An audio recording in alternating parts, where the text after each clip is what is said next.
Okay, welcome back to Comedy or Worse. Hell yeah. I'm here with a very special guest. Sam Leaman. Yay. Hey, Aaron. Thanks for coming.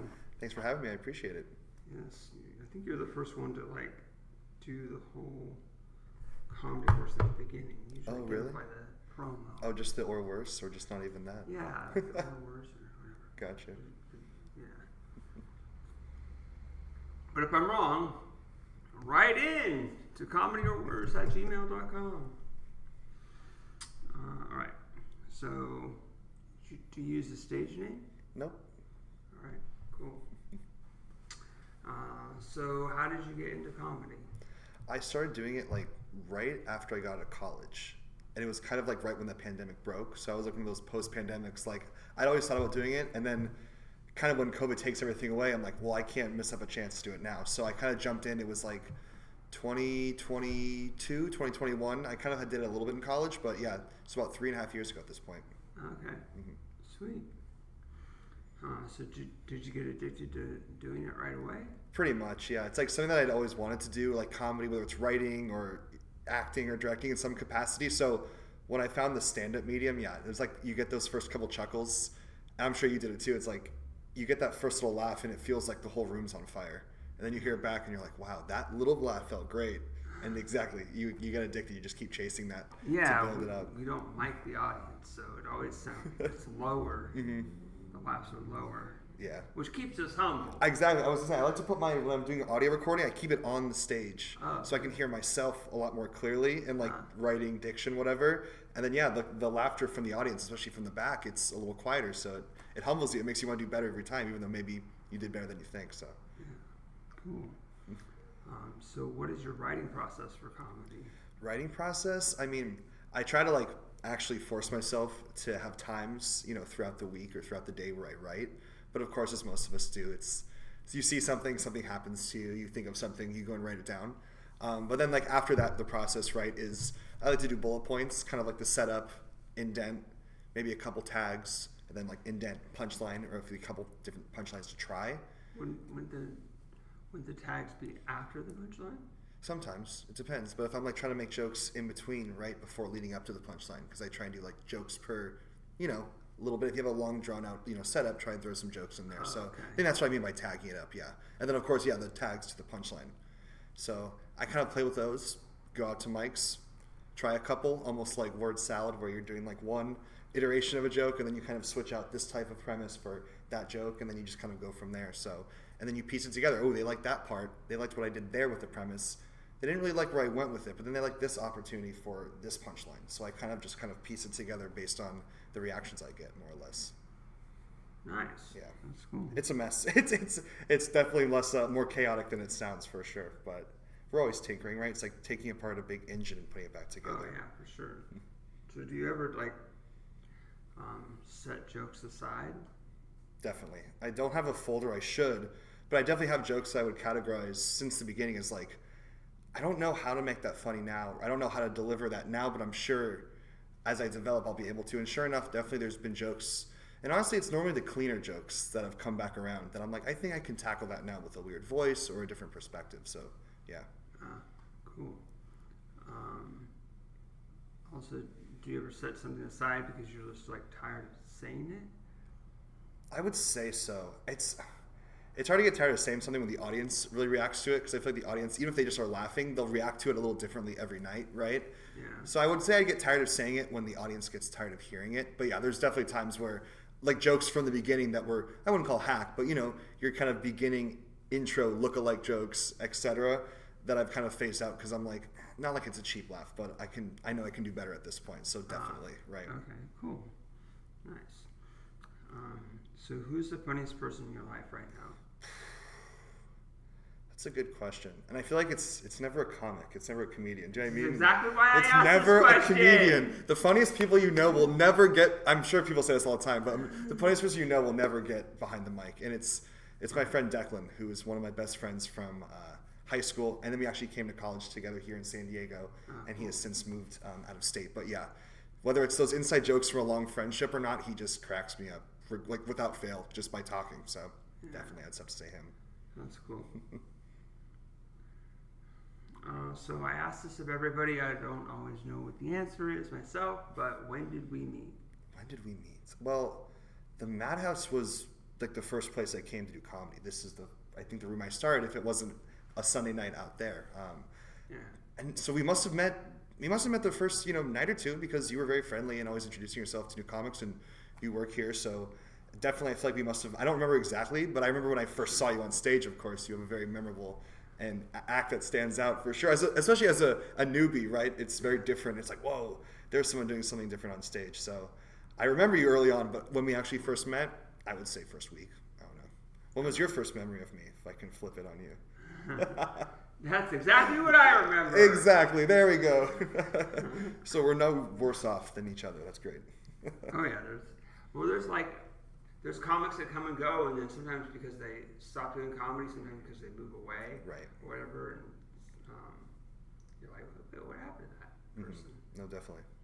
I think I saw you recently, and I was like, where have you been? Yeah, absolutely. That's how we are. It's like if a week or two goes by, it's like, what happened? Well, because it's just such a volatile game. We just assume, right? I mean, I've had people tell me the first year, they were like, sorry if I don't get to know you, because I'm just going to wait. I don't want to get to know you and build this relationship, and then you just leave, Yeah, exactly. That's when people are like, oh, it's so quickie. It's like, do you not understand how this works? Yeah, seriously. Stay a couple months. Stay a couple years. Yeah, see how it goes. See. Yeah.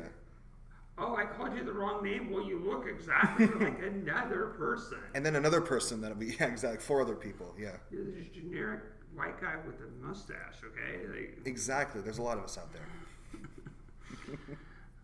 Let's see.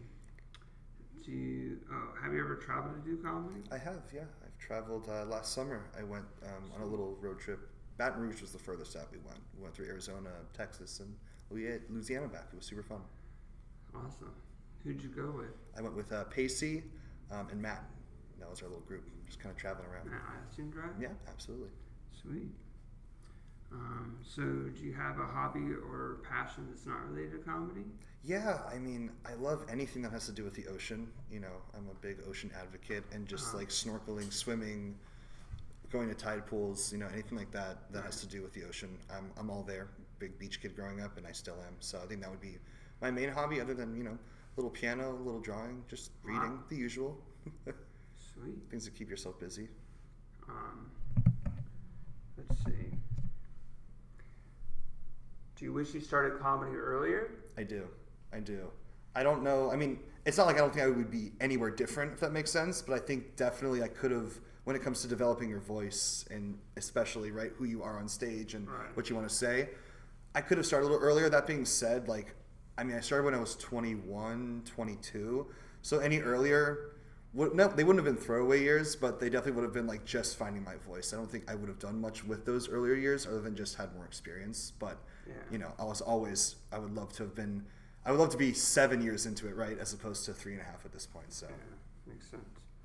So what are your goals in comedy? I think my goals in comedy, would be for anyone, right? Just like that slow and steady progression to at some point you're kind of touring regularly, and whether that's headlining, featuring, you're making a living out of it. I think that's the goal for anyone who's trying to do something artistic as a profession, is just to, make a way in the world, not make money, but make your way in the world. So I think that would be at this point, big Netflix special, TV deal. I would think it'd just be more fun to just really work on my craft, see where that takes me, and just hitting the road was fun. I don't know, as a job, it's definitely different, obviously, than just going with your friends for 2 weeks, but that's definitely something you can see the country and you get to meet so many different people and crowds. So I would say, being that road comic that, headlines, features, go with people to meet people, I think that would be the ultimate goal. And again, make a living off of it, have it pay the bills and rent for just a modest living. That would be fantastic. Yeah, that's cool. Would you, do you think you'll keep doing comedy in San Diego, or do you think of moving to another city at some point? It's a good question. I feel like for the time being, I think San Diego is a perfect and fantastic place for me to continue working on, my voice and the craft, because it would be right. LA, we're talking about New York or Austin. I feel like most of those places we're talking about, or even Chicago, right?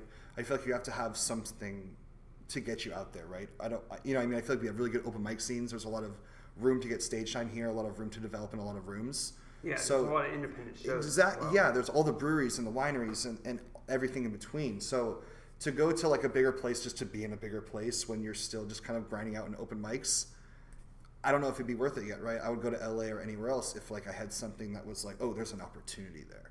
And I see at this point the same amount of opportunity, if not more, here for what I'm trying to do right now than I do in those other places. So sure, it but just makes I so would much sense. recommend like going to LA just like to visit. Oh yeah, it's great to get a bunch of comics and just drive up there for like a evening to do it. We've had a couple mics before, and it's interesting because you get to see like, and they're really polished up there in LA. They're really, you know what I mean, they're just really trying to get their stuff through.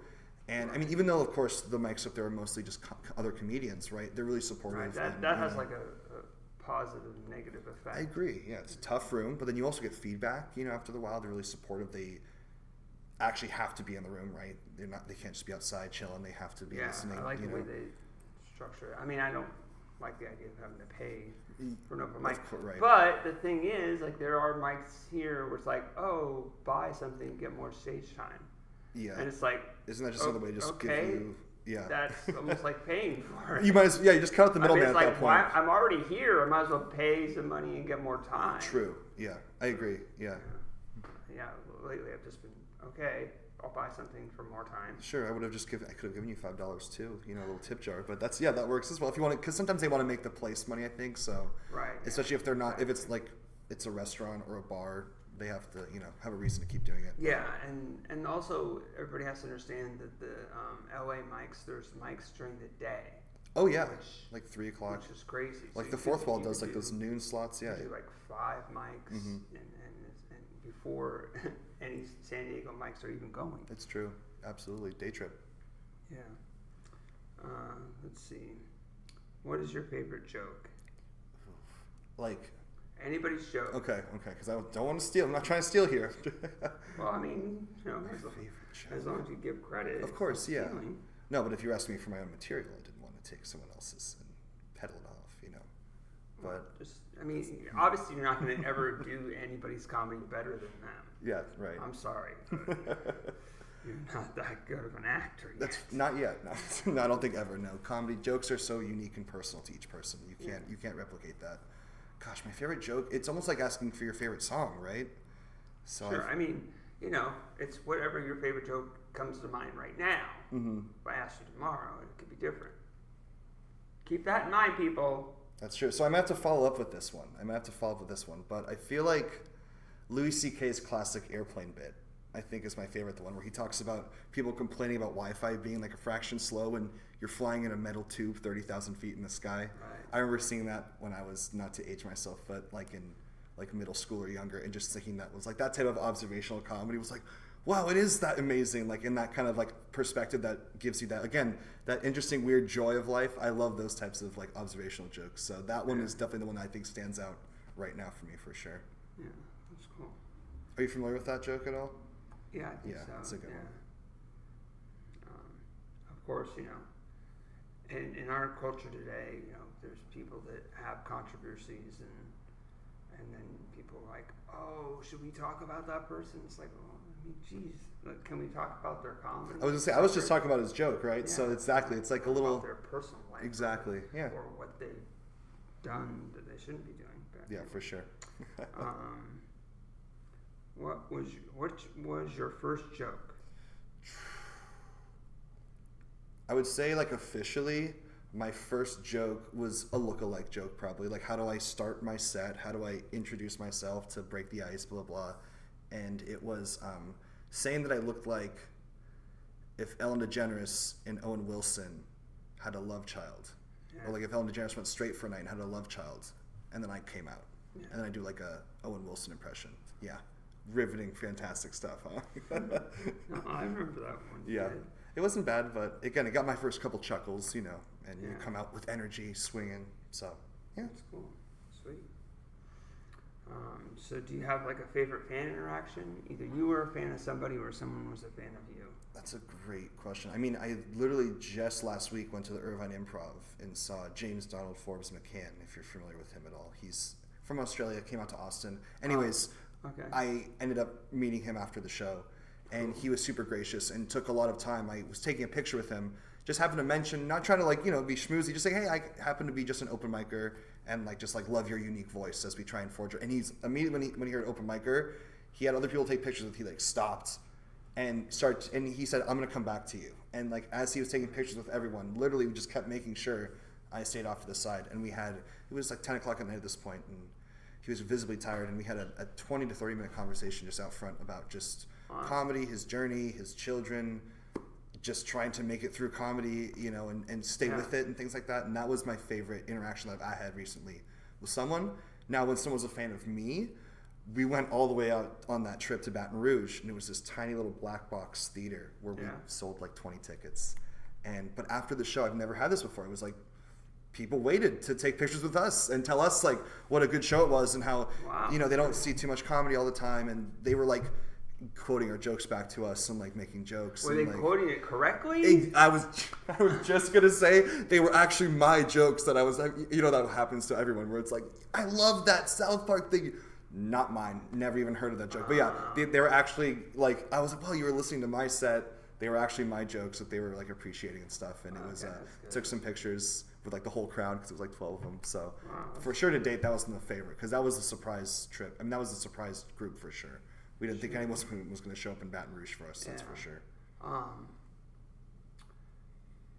So you still consider yourself an open micer? I mean, you've done shows, right? Yeah, but I mean, like, what's the line of like? Cause you get paid, you get tips, but I don't seem. I don't know. I guess it's I just kind of like don't like that term.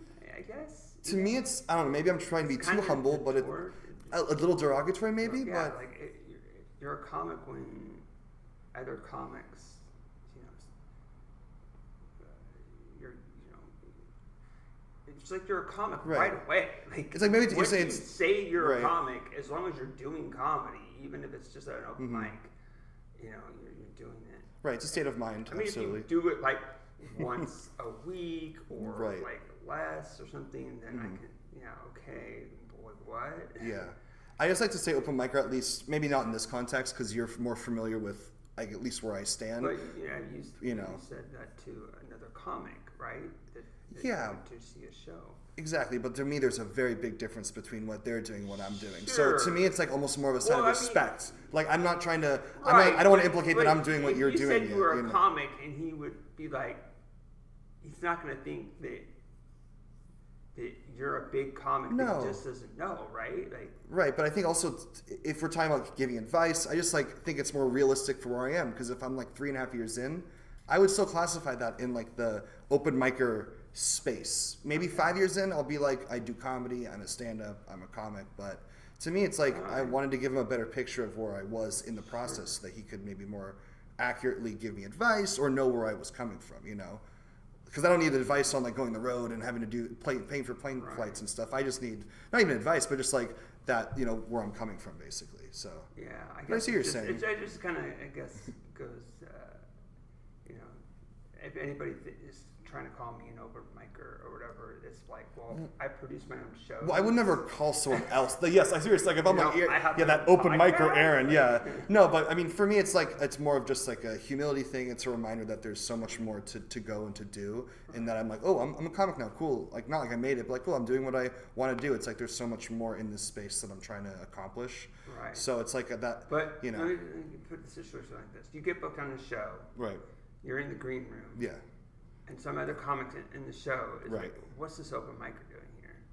Oh yeah, I'm upset. I'm offended. Of course. Right? Yeah, no, like it's context, of course. So it's context. Like, so when I'm talking to like, you know what I mean? Like unless we're trying to take that word back, you know. Which I don't think we need to. No, I don't think we should. Word. I understand. Like I guess it's more of like when I'm talking with family or friends who are outside of the scene, right? What are you doing? Sure. It's almost more of a way because like it's a shortcut because I don't want to get stuck in that conversation of like.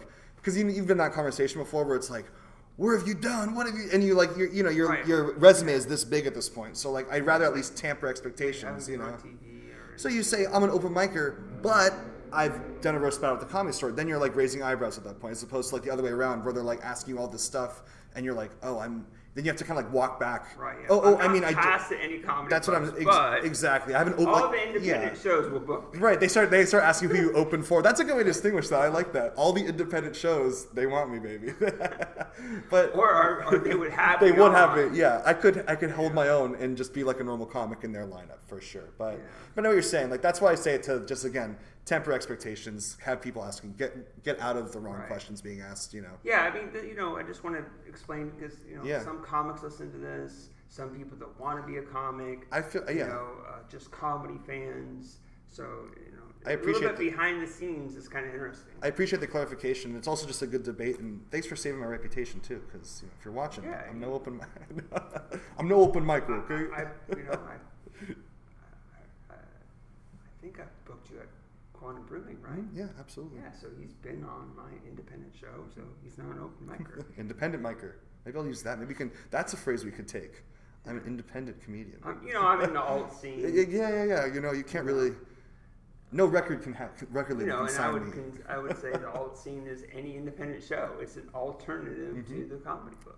Yeah, exactly. Which would be the traditional, right? Yeah, even the theaters and arenas aren't the traditional, area for comedy either, right? The clubs are the home, right? But in some ways, the theaters and arenas are above the clubs. Right, exactly. Yeah, exactly. It is. It's an entirely own game for sure. Yeah, I mean, you could have someone like really big and make a lot of money or a living at comedy, and you're just doing college tours. Right. Yep. It's like, oh, I've never heard of you.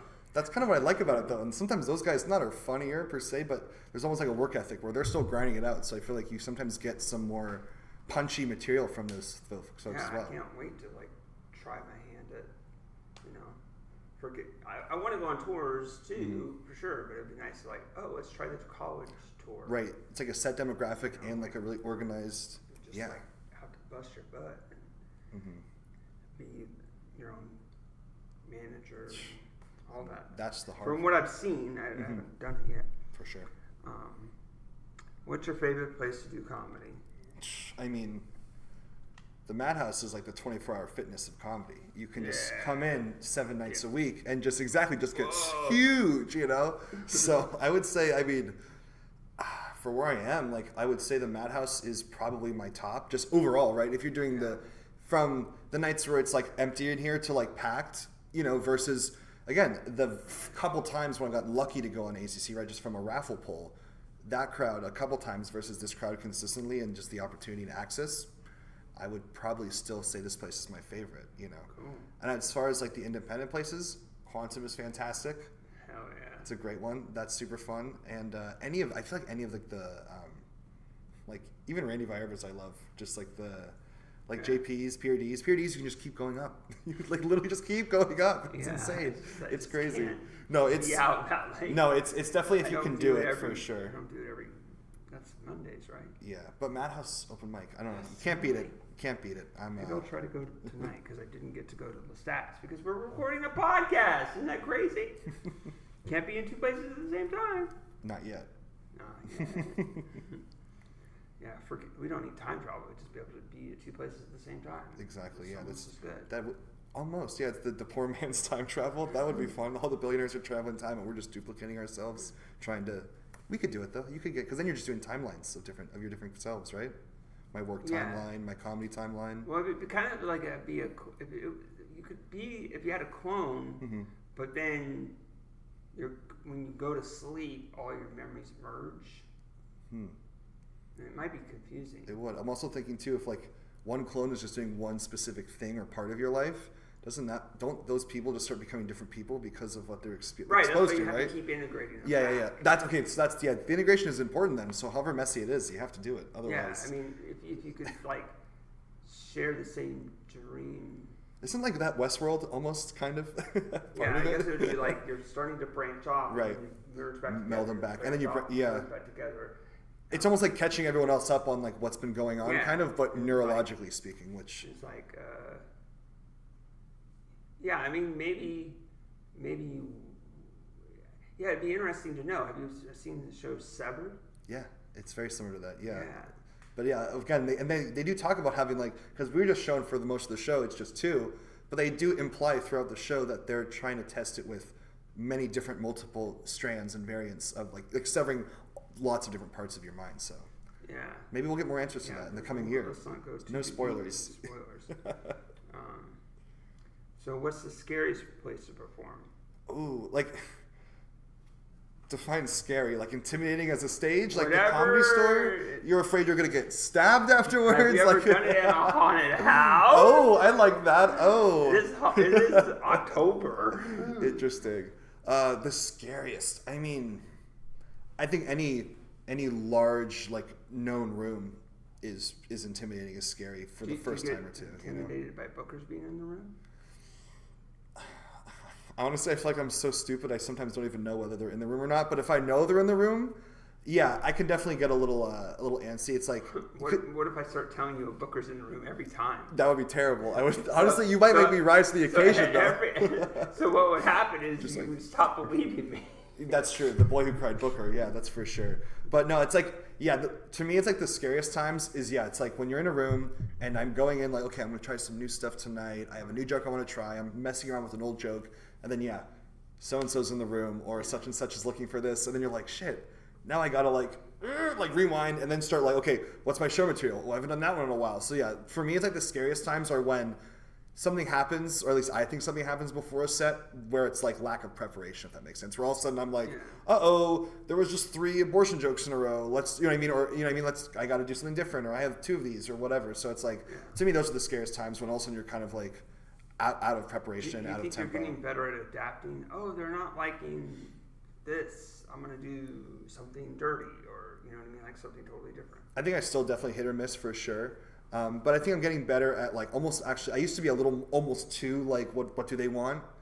I'm getting almost a little better now at kind of like staying my path and delivering a joke how it should be delivered. Win them over, right? Yes. So to answer your question, I'm getting better at finding out which jokes I can maybe win them over on and be like, oh, or like make fun of myself because like, oh yeah, I'm filthy. That was too much for you guys. Sorry, whatever. I'm a monster.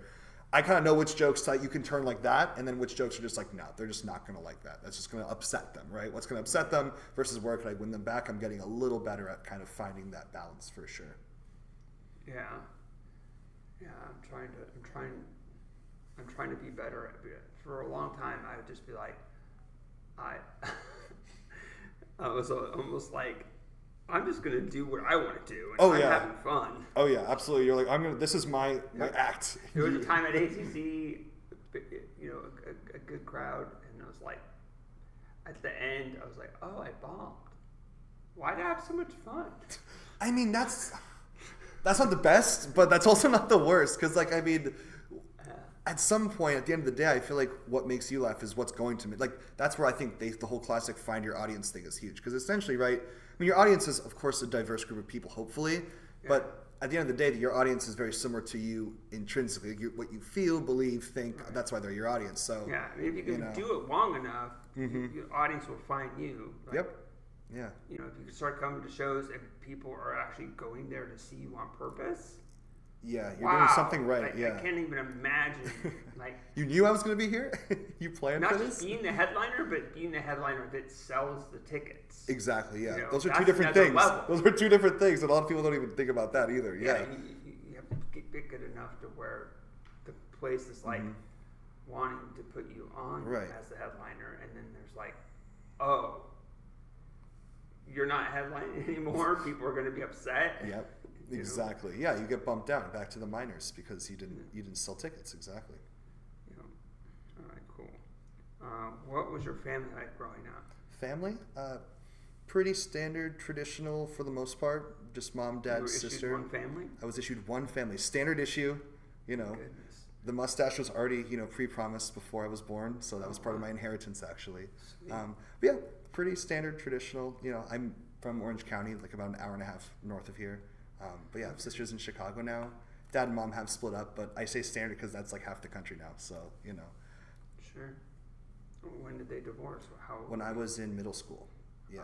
They were like, you know what? Let's like just give him a little more to deal with right going into high school. But they were trying to time. They're like, should we do it when he's in high school or like before? I'm like, so I had this summer to kind of like get used to it and stuff. But yeah.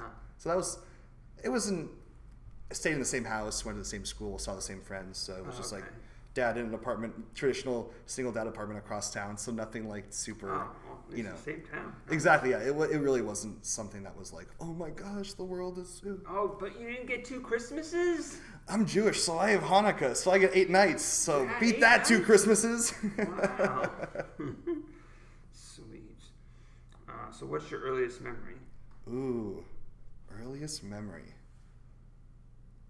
I'll be real honest with you, Aaron, because this is just my first memory. It's not. I'm not trying to be a joke or this is genuinely my first memory. It was pooping in my Pampers when I was Pampers age 3-ish, 2, 4, between that age. No, I don't think I was a preschool. So 2 to 3, pooping in the Pampers, and that little dry log just fell out of the leg of my pamper onto the floor.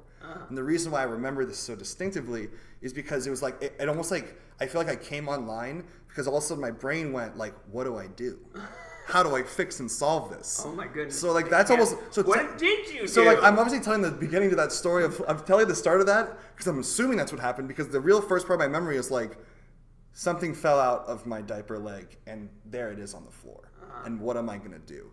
And what shocked me is how ill-equipped I was ready to handle it because my first reaction was to pick it up in the paper towel and put it in the bookshelf. Like I was like a dog. I was like, hide it, shame.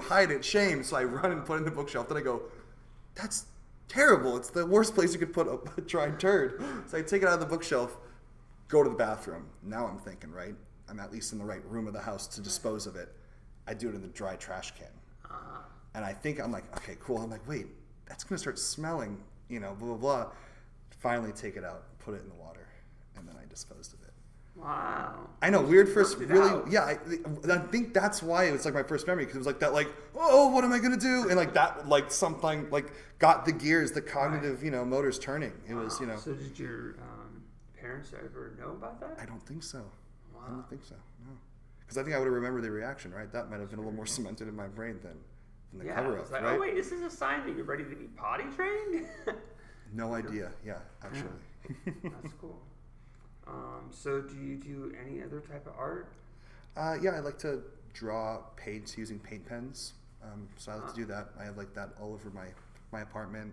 I play piano. I was in a choir when I was younger, so I sing a little bit. Nothing, again, all of this is like hobbies in my apartment and stuff. What about music comedy?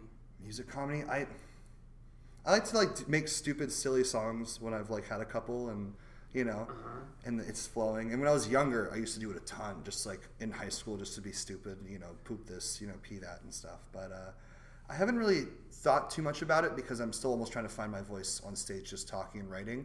But I definitely want to start because I kind of started writing like comedy poems that I think Lestats would be a great place to pull those out, and maybe a few comedy songs. I think are definitely like. Again, to me, it's like music. I've never thought is something that I wanted to like after like doing choir. I never wanted to like do it publicly or like as a something like what I mean that's for other people per se. It's kind of more for me. But music and comedy is really fun to do.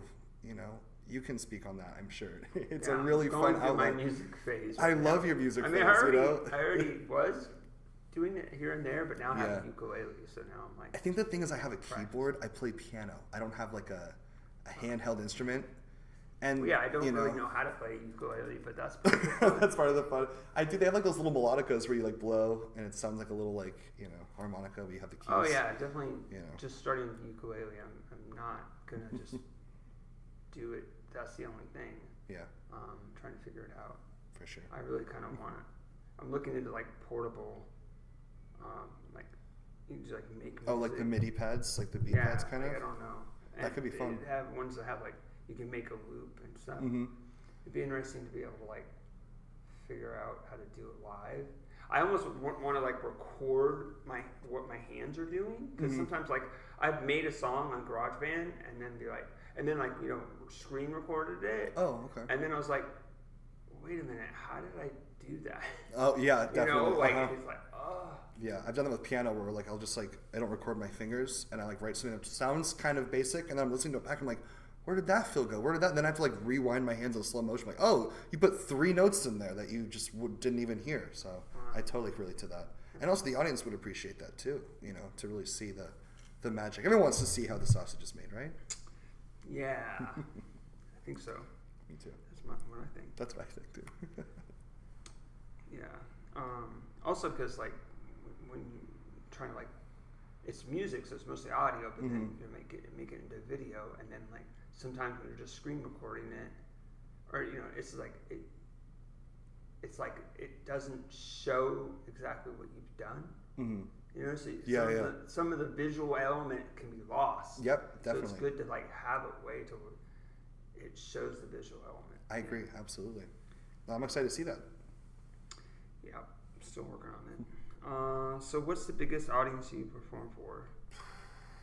I think it's been, I'm just trying to think of like max capacities of some of like the rooms here that I've done. Right? Like I think between 80 and 150, probably reasonably speaking, I think is a safe assumption. Maybe a little more, maybe a little less, give or take, 10, 20, but yeah, I think around that size. Sweet. Yeah, nothing crazy. Would you ever do a character on stage? Yeah, I would.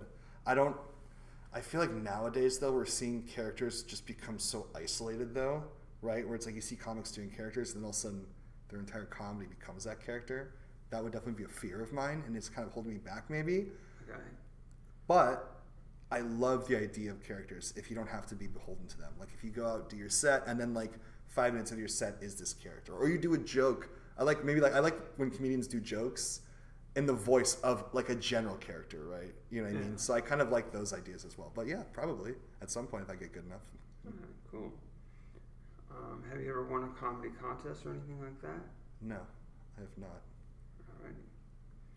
What's your best booking story? You're like, oh my gosh, I can't believe I got booked in the show, or I booked a show and got someone to be on it. That's a good question. I'm trying to think, like whether I've like gotten someone on my show or I've gotten booked on another show. Yeah. I don't know. I'm at the point where I think every booking is kind of a win. So I'm I'm thinking like every time I've gotten booked at Madhouse, like anytime like a friend is, I mean, to me, it's just like any like recognition is recognition, right? So I feel like, I don't know, any booking to me is kind of like just, a fun and exciting chance to like do an actual showcase. What show do you think you've done the most? Which show have I done the most? Or club or whatever. The Madhouse Employee Show. By far. By far the show I've done the most. Bring it back! But yeah, please. No, I don't even work here and I'm saying bring it back for the new employees' sake. But actually, I would say I take that back on the most exciting booking because we kind of like booked it like together with us, but we got to do a really weird, fun room in Bisbee, Arizona called Chuckleheads in like this weird little like, looks like Christmas Village town on the border. And that was just a super fun, weird, crazy room to do. So I'd say that was probably my most fun booking, like getting to the place and being like, where am I? And just like doing 10 minutes in just in front of a wild, rowdy crowd who really had a good time. So awesome. Sweet. So what's the worst thing about comedy right now? Right now? Like, are you talking about the state of comedy, my comedy journey, like just, or the worst thing in general about comedy? I would say having to post every goddamn day of the week on Instagram if you want to do anything. Right. I think the way that just the internet culture has just completely taken over almost what's supposed to be a very in-person analog, for lack of a better term, like routine, like I can understand like why it's gone the way that it has, but and it's like nice because obviously the internet gives people access, which is always good, giving more people a chance to do things, right? If they're some person in the middle of Kentucky where there's no open mics and they have their phone, they can do skits and they can do improv on their, and they get booked from it, like, I guess that's fine and that's good, but at the same time, like, I just think the internet muddies a lot of things, whether it's things getting clipped and posting online, like the bloggers from the 2010s, like, I just think the state of comedy with with the internet being, because the internet and the comedy used to, like, fight each other, right? With the bloggers, it used to be comedians versus bloggers, and now it's, like, you almost like you have to be best friends with the algorithm to, like, do anything. So I would say that's the overall state. San Diego comedy, I think, is blossoming. I think as the Austin scene seems to be kind of like the boom and the bust of the Austin scene is kind of like, at least as I see it going. All of the comics here, I mean, we're biased, but I think San Diego is going to be a place of opportunity that people, because I think in 5, 10, 15 years, you're going to see a lot more people coming out of San Diego comedy scene. Yeah. So I think you're going to start causing, like Austin, same thing with Austin. All those podcasts or those stories of people who now live in New York or LA are going to be saying, oh, I was at Madhouse, 5 years ago, 10 years ago. And so I think for us in our own microcosm, the state of comedy is cool and good. The state of my comedy is fun, exciting, learning every day, finding new voices and jokes and dealing with all the trials and tribulations. It's an experience. It's something you don't get to, do twice. But in general, Right. it's a big monster machine that, a lot of big companies and organizations have taken over, unfortunately. So that's my long answer. Yeah, that's good. So the worst thing about comedy is the social media aspect of it. Yeah, in short, Yeah. for What sure. do you think about people that have a lot of followers on something and they go and they do a show and they're not very good? Yeah, we have all seen those, right? And we're not naming names. We've seen them, and they come through. And again, the more you try and book shows independently, right, the more you do dealings or talk with clubs and bars, right, of course, at the end of the day, you realize it's about making money, putting butts in seats, and getting their drink minimums and hitting their quotas, right, so they can stay open. So that's my answer to saying, if those people sell tickets to keep the lights on, because, right, let's give ACC for an example, right? Let's say they have, 3 or 4 of those people a year, max, right? Those types of people a year. And those people maybe help support all the other comics that come through and support the club.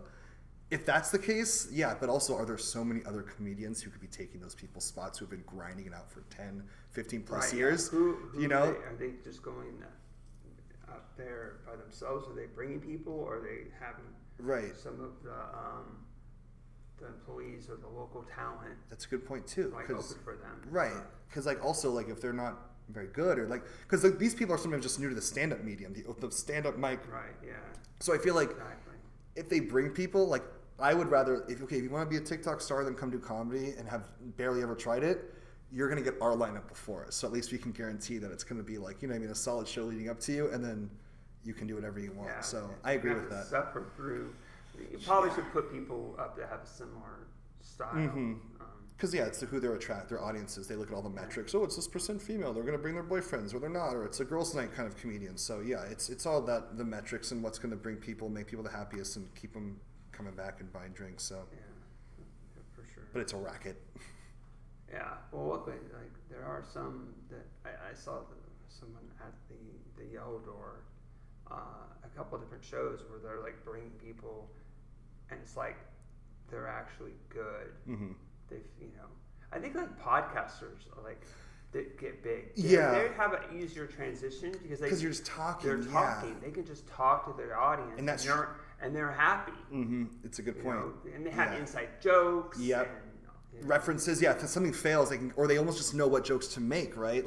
And and also that stream of consciousness that you need to do to just sit and talk on a podcast. Yeah. That's almost sometimes the hardest part to do on stage is to sound I can go up there and sound good with my prepared jokes, but then you can that's what I'm trying to get better. You can kind of tell when I'm going off script because the vocabulary, the pace, the organization of the thoughts and ideas and words just go to hell. And then they'll get better at it because they do it once, and then they do it twice, and then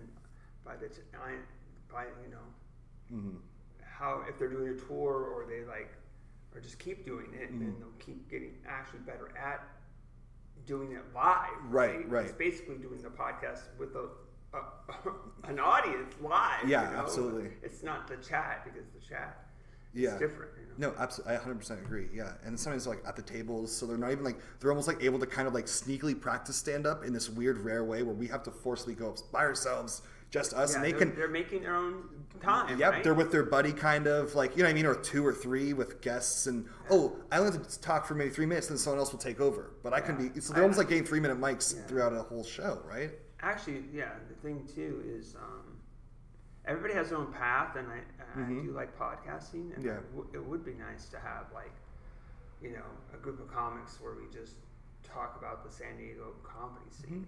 Mm-hmm. Yeah. And what's going on. Yeah. In our comedy journey or whatever. Absolutely. So it's its own ecosystem, and people seem to be interested in that nowadays. I didn't think they would be.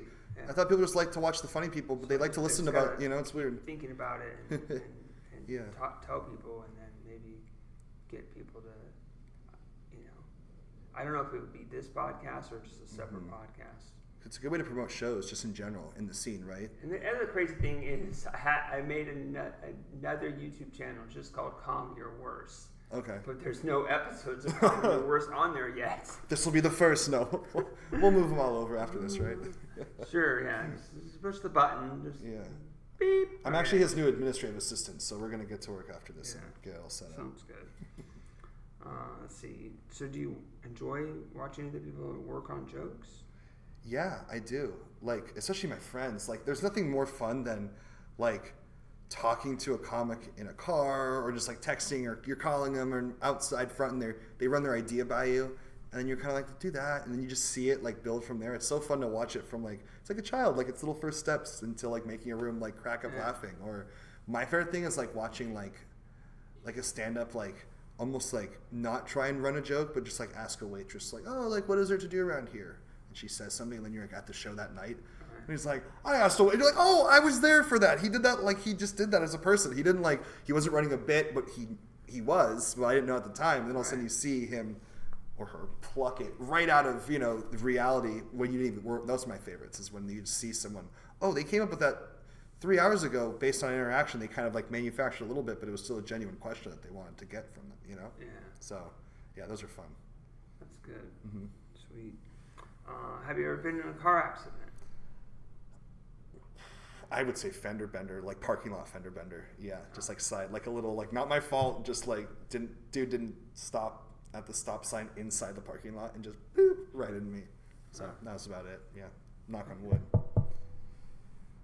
Sweet. So do you have any merch?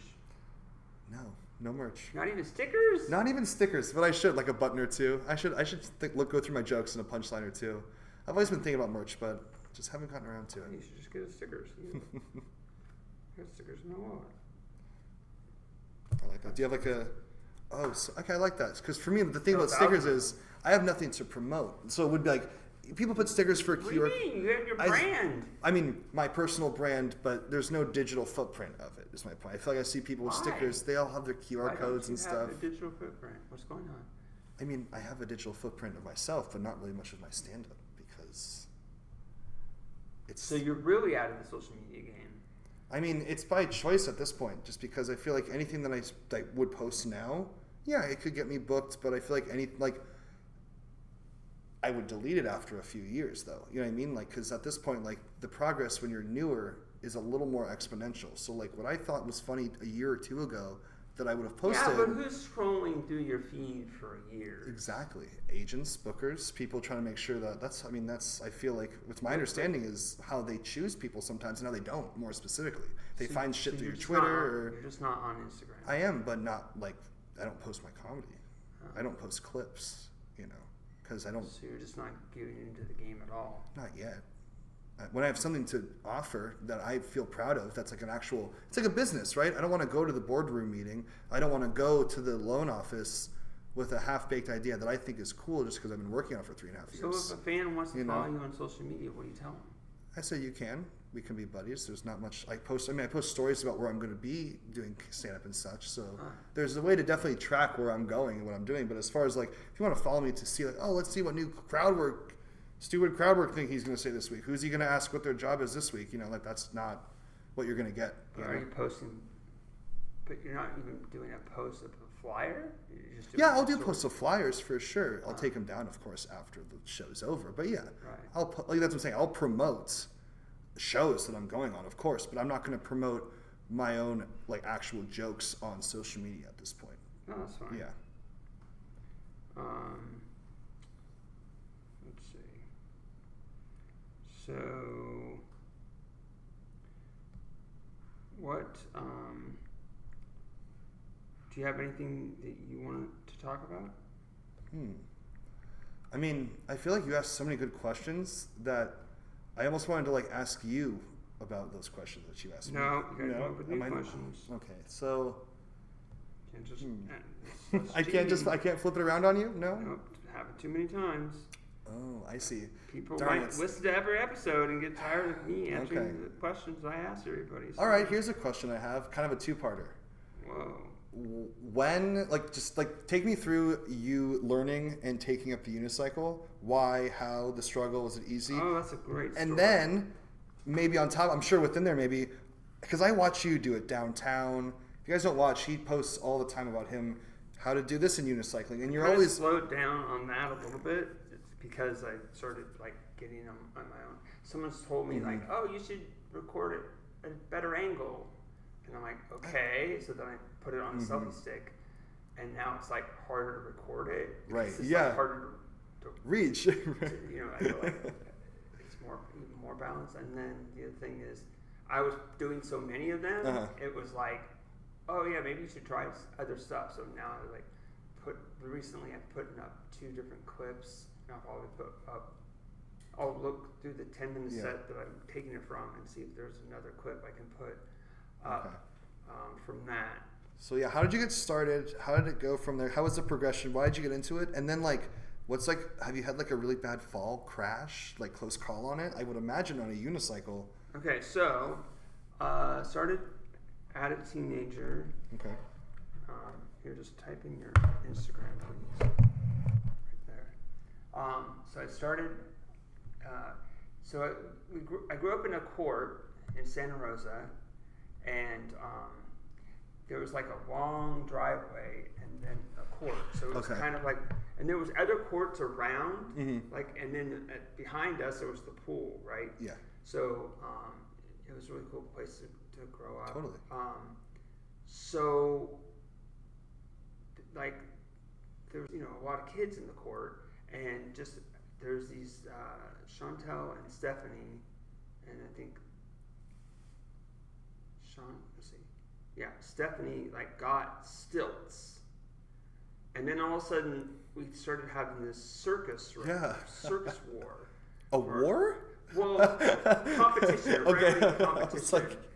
She got stilts, and then they're like, "Oh, where'd you get those?" And I ended up getting those stilts, and we got so good at stilts, it was crazy. We could like have it where the handle's way down here. They're wooden stilts, and they're like bending, but we're still going on it. We're like on the grass in the is a court, right? So in the middle there's like a couple trees and there's a bunch of grass. So we're like in the grass where it gets stuck in there, and you pull it out anyway because you're just so good at That's stilts. Crazy. So unicycle is nothing to you then after the stilts. That got boring, and then it was like, okay, what should we do next, or whatever. I don't, it's like friendly competition. Yeah. It was like, then it was like pogo sticks. Okay. So we're just getting so good at pogo sticks. A natural progression, right? I could jump with no hands, one hand, 1 foot. Jump. Oh, well, let's try to do the Guinness World Record. Yeah. No one told us that we actually had to have official there. Right. At first. Of course. We eventually figured that out, but and then also you just wear it out the pogo stick. It was just springs. So I don't remember who said unicycle. Somebody was like, "Oh, let's get unicycles." Like it's like, "Oh, for Christmas I want a unicycle and a skateboard." And I thought, "Oh, I'll probably just get one of those." I actually got both of them. Nice. But it was like a cheap Sears unicycle, 16-inch wheel. It just looked like it's basically a toy. Yeah. And a skateboard. It was crazy. I got both, but learned how to ride a unicycle on that thing, and it fell apart right after I knew how to ride it on it. And it's just a matter of like people forget that riding a bike was hard, right? You have to balance on a bike. Yeah, you're still training wheels. Yes. Everybody had training wheels, right? But at some point. I mean, there are a few people that just keep falling down with no training wheels and they figure it out, or whatever. You just jump right. You can do that too. So be up against the curb and like pedal, and then start to pedal and then fall over. And then, take the stilts and go like this. Okay. And like have the stilt on the left hand and the right hand and be on the ground to help balance yourself, and then you lift it up a little bit, and and just like you have to like psych yourself up because it was so hard. It's like, okay, I did one pedal. If I can do one pedal, I could do 2 pedals. You just like these tricks, like these motivational speakers will tell you how to do. It's kind of like had to like have that.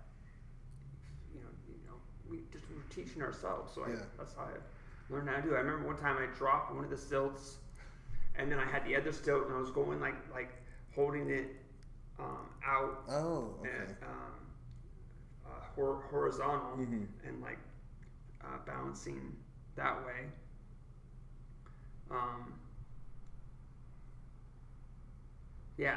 So that is unicycle. And then it was like once we know how to ride a unicycle, it was like learning how to do tricks, you know.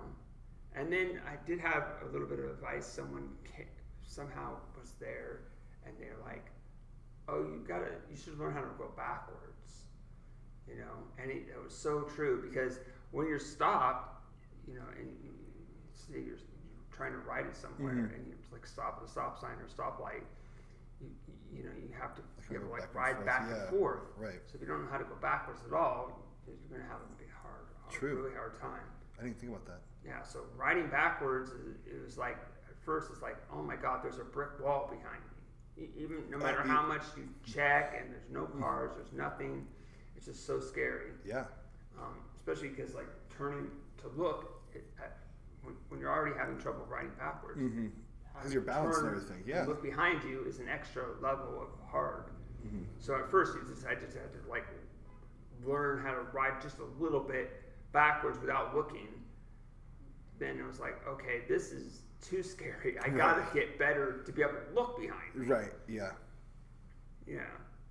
It's funny because like hearing you explain it, like that's so cool. But like whenever I see someone on a unicycle, I'm like, I always think like they just want a challenge. Like there's no other explanation I have for people riding a unicycle. Tricks, right?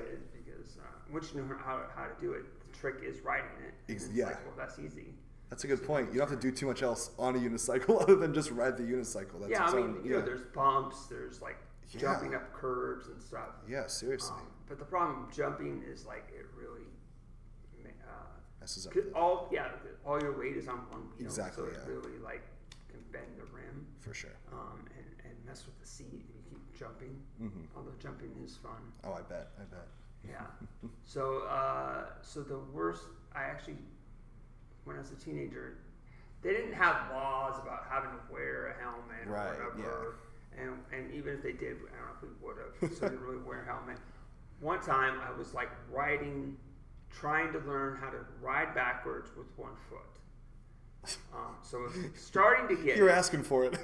starting to get it, and I fell off and fell down on my butt, and and hit my head, and I remember like closing my eyes when I did it. I'm like, wait a minute, did I get knocked out? Oh. Yeah, and I'm like, well, if I did, it wasn't for very long. Okay. I was pretty sure because gotcha. There was something. Yeah, because there was other people around, but they weren't really paying attention to me too much. And I was like, oh, if I would have like been knocked out, I'm sure they would have noticed. That's true. So I was like, oh, it probably wasn't that long. Gotcha. Yeah. Or I might have even been wearing my Casio watch too. No, look at my watch and okay, just dust yourself off. It wasn't even that long, or else I would have noticed. True. Yeah. Nice. So just hurt my head a little bit, but that's not too bad, all things considered, for how many years you've been doing it too. And then when right now I'm not as good at the tricks as I used to be. Starting to do a little bit of tricks like ride with one foot off the seat, stuff like that. But I've gotten better at just riding in general because I'm like riding it to and from my car that's parked a mile away. Gotcha. Yeah, started that a couple of years ago when there was a comedy and talent show that the Ace Diaz put on. The first one was in February a couple of years ago. So I was like, I should. Oh, that's the thing too, because I was like, I hate walking. And I'm like parking a mile away to park for free. Yeah. So I'm like, what should I do? I don't want to like ride my bike there and then put my bike in the back of my car. I was like, do I get a skateboard? And then it just didn't even dawn on me to ride my unicycle at the time. It was so silly. And then when that talent show, I was like, I'll ride my unicycle. Well, I better start practicing. Oh, I see. And then I just ride it, to and from my car. And then I think right away I was like, well, why wasn't I doing this the whole time? It was like it was a few months that or even like a while, a few months or years that I having that, not really wanting to Yeah. I mean, riding a unicycle is a little bit of a hassle because when you it's faster than walking, Right. and it's funner than walking. Mm-hmm. But sometimes, like, I forget I'm riding a unicycle, and then people are like, the worst is this: when I'm trying to run a red light, but there's someone that has a green light, and they stop. And they want to watch me, and I'm like, no, just go. I don't trust you. Yeah, right. I don't want to go around behind you. Like if you just would have, I'm like coming up to it too, and they could have totally went. Right. At first, I was like, why aren't they just going? I was like, oh yeah, I'm riding a unicycle. I never even considered that the optics are like. And then and people don't understand that. Also, if it is, they think I'm going to speed over. Like, it's a unicycle. Yeah, you could can't probably all of a sudden just go fast. Right, I mean, right. Somewhat, you can increase your speed, but as fast as a bicycle. Right. Going downhill doesn't make me go, like, I can't coast. So, Definitely. So some people that's a little bit annoying. Yeah, for sure. Because it's like, if they just go, it's totally safe. Yeah. There's no one else. It's not, you know what I mean? I don't want to wait at every friggin' red light, every stop sign. The stop sign will kind of go slow, and then I'll just keep going. Yeah. Luckily, nobody is like, everybody at the stop signs don't, they're being cautious and haven't been like hit. Recently though, it was like, someone was like turning right, and I didn't see them, but I had a green light. They were turning right on a green, and I was going from the sidewalk, and I had to like jump off my unicycle. Oh, jeez. And luckily they kind of stopped too. I wasn't sure. Thinking back, I was like, even right in the moment, I'm like, oh wait, if I hadn't jumped off, would they have hit me? Or you know what I mean? Would they have stopped in time or noticed me? Yeah, I was like, is it because they also stopped and I jumped off that I didn't get hit? I couldn't quite, because I didn't see them, so I wasn't expecting that. Yeah. But I did see them to jump off. But I think it was kind of a combination of both. Because I jumped off and they stopped, then nothing happened. Because they didn't hit me. So, but it is annoying. It's like, for sure. just you gotta watch. You have to watch on the sidewalk too, not just. I don't know what they were doing. Yeah. Anyway, you got me to talk. Did that answer your question? Oh yeah, answer my question. I've always been wanting to know the genesis of your unicycle. Yeah, and then the bit about I have the video series how to ride a unicycle and do something else, and I haven't actually showed anybody how to ride a unicycle. I have talked about it. That's the funny part to me, though. I have talked about it, and there's a few videos where I was like, oh yeah, just get on your unicycle. Everybody knows how to ride. That's why it's funny, because it's like it's getting on the unicycle and then doing something very ordinary. Do this other thing, right? But the other thing is generally something that people just do, and they're like, it's like breathing and riding a unicycle. It's like, well, I'm already breathing. Oh, just jump on a unicycle and get. Yeah. I also, when I first started it on my first YouTube channel, they were also longer ones. They're just kind of just however long in the moment. Like during the pandemic, I did how to ride a unicycle and brush your teeth. Right. Yeah. Did you see that one? I think I remember that one. Yeah. Wow. So it's getting reach. That's what I'm saying. It was like ordinary things. That's why it's so funny. It's like, oh, I just gotta get a unicycle. Yeah. What I gotta do, I think, is like maybe like download some of those older ones and like edit them down. Yeah, put them back out there for sure. And put them on my new YouTube channel. You'll see comics put like the same clip up like in 2 weeks just to get more, just to see if that one. Yeah, I had no idea. Isn't that crazy? It's like a slot machine. It's like it's literally a slot machine. It's like, oh, let's just come back. It's Tuesday instead of Thursday, and it's in the morning instead of in the evening, and let's just. Yeah, I have like experimented Yeah. Because you start playing the algorithm, like, oh, people are watching this one past 3 seconds. Or it's like, why? Are they on the shitter? Or are they at work? Are they driving home? Or are they, What the craziest thing was, I did a Josh Krebs. He sent me a fan interaction or someone. I was here at the Brick Room, and I did my pure oxygen joke. Yeah. And then somebody outside. He's like, tell me that again, what you said. And he recorded it, and he's sending it to me. and it was great. Like they were busting up, and she was getting the joke wrong. Okay. You know, or couldn't quite tell it right. And it's not exactly. I don't know. It's not. Anyway. And it was great, but it was like had honking in the background. Okay. And stuff. So recently, I was like, oh, wait a minute. I can clean that up. I mean, I could have cleaned it up before, I'm sure, but now it's even easier to do the voice isolation. Right. And so I put it back up, and then YouTube's all, this is getting great. It's a 20-second video. They're like, oh, people are listening past 3 seconds, and this is great. Post more content like this, and I'm like, what? It's like just a random. Like, so you want me to be like more famous, right? You want me to have jokes where people were gonna like take the time to, I wasn't there at that band. No, exactly. Right? Just, literally. Like a friend, a comic, like knew that would make me happy, Yeah. He recorded it for me and sent it to me. But sometimes it's those natural raw moments that get everyone's attention, right? Exactly, and hard to make that up, hard to like capture that, and bottle it up and then post it. To like post it again, but keep all the honking in there. Interesting. Yeah, that could be a little experiment too. Do they like it when it's more cleaned up, or do they like it when it's more raw and like on the street kind of thing too? Yeah. Like well, captions so they can still hear what she's saying and everything. Yeah. Yeah.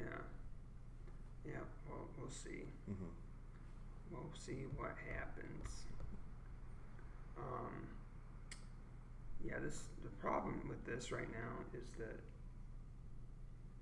I think I need to put this further down because this is not up to date. The spreadsheet. I just got to remember before I don't want to override something like a right conflict, right? Oh, yeah. Yeah. Let's see. We got that. What we at?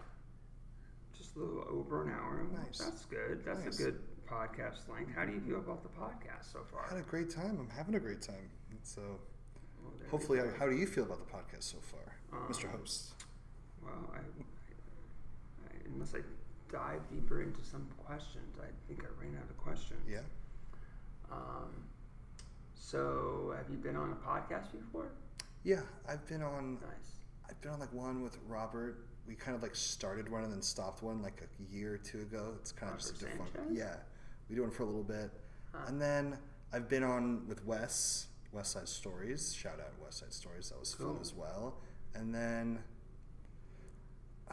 Oh, and then I've been on I went a while ago during the pandemic. I went on an Australian body surfing podcast, and it was like comedy, like kind of, but it was predominantly for the sport of body surfing. So that was fun as well. Oh, yeah, I think that's all the podcasts that I've been on, and now this one. All right, sweet. So, do you listen to podcasts? I do, yeah. The traditional Your Mama's House, like all the comedian podcasts, right? Matt and Shane. There's just so many. Right. I mean, like the big ones, Matt and Shane. Your Mama's House with Tom Segura and Bert Kreischer. Stavros Halkias's one. I just am blanking on his name right now. And then the Adam Friedland Show, and I mean just any of the top comedians in their podcast. Mark Normand and Sam Morrell. I work from home, so I have a lot of time to put a podcast on my iPad as I work. What drew you to those ones? Just because everyone else is listening to it, or there's something? I like when those folks just chop it up. I like their ability to. It's also fun because like when you know a little more about comedy, you kind of also know that they're like kind of sneakily trying bits too, or if there's or just accidentally something happens to them and they talk about it on the podcast, and all of a sudden you see it on Netflix, a year later. So what draws me to those is I love hearing about the process too, but also at the same time I love just hearing them tell stories about when they were open micers or just stories about when they went out and went on tour. So it's just nice to.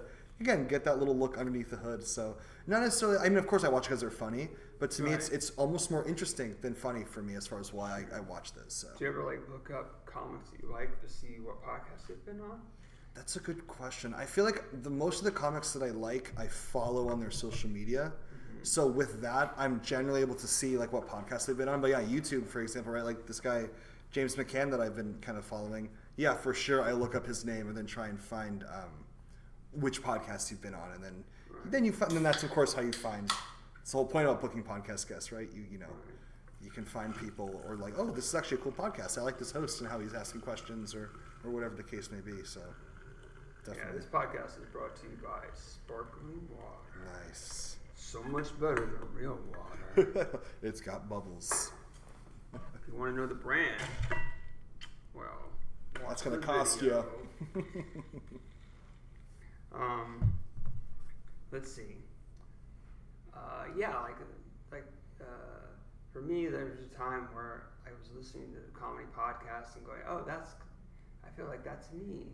It's like it was like part of the process of figuring out that I am a comic. Right. Oh yeah, I use comedy. This is one of the reasons I started, or that's why. Yeah, I like when that happens. But there was a time where I like kind of stopped listening to podcasts because just so into comedy and doing my own comedy, watching other people do comedy. Yep. I just kind of got burnt out on it, but now I'm kind of back, like popping in. For sure. And now,